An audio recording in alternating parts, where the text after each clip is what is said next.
What's up, guys? This week's training tip is all about one of my favorite exercises, the face pull.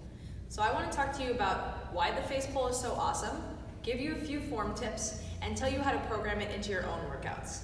If you keep watching toward the end, I'll show you some clips of a few different face pull variations that I use with my clients. The vast majority of my clients sit in front of a computer all day.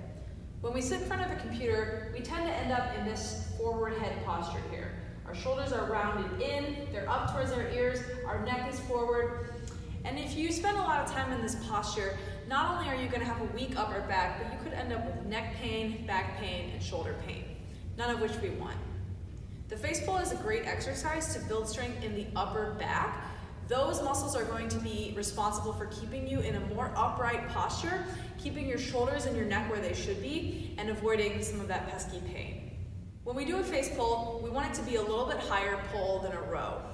A row is a horizontal pull. In the finished position of a row, my shoulders are down, but my arms are also lower to my sides. That's going to get me more activation in my lats and some of the bigger muscles in my mid-back.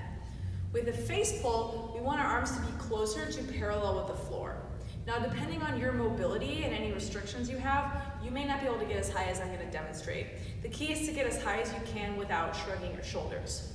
So instead of row form where we're pulling nice and low, or more like a 45-degree angle with the face pull, we start with our hands more at eye level or at chin level, and we're going to pull and externally rotate our shoulders up like this. So when I finish, my arms are a lot higher from my side. I'm going to feel that a lot more in this part of my back and shoulder.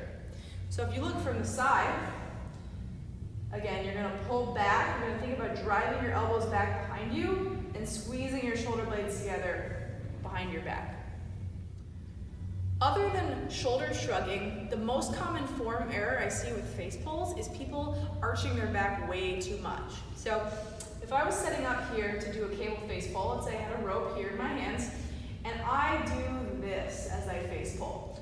Now, I'm not properly using the upper back and shoulder muscles that I want, and instead I'm asking my lower back and mid back to do all of the work for me. So when you're doing a face pull, it's crucial to try to keep your good core position here, where the hips are stacked directly below the ribs. So again, if I were to set up, I want to extend only through the upper part of my back here. Notice that there's no movement in my lower back. So I may not be able to get quite as far, but I'm using the right amount of core tension, and I'm going to stay in a safe position as I do the exercise. Face pulls are super versatile. You can use them as a strength exercise, meaning you'll do lower reps and heavier weight, again assuming you use proper form. And you can also use them either as a muscle building exercise or as a tool to just get your shoulders and your neck feeling a little better. If you're trying to do those, I would recommend using a higher rep range, anywhere from 8 to 15 to 20 reps. Of course, you'll have to use a lighter weight when you're doing that many reps. I like to program face pulls in between sets of pressing exercises. So if you're doing some barbell bench pressing, you could do some sets of face pulls in the middle. Another way I like to program them is at the end of a workout when I'm doing more of my isolation work for either my arms or my shoulders. That's a great place to put in some face pulls.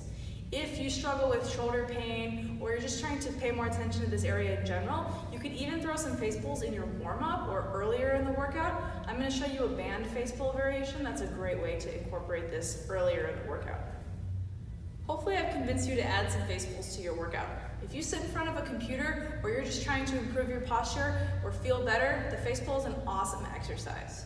Keep watching to see some of the variations that I use most commonly with my clients.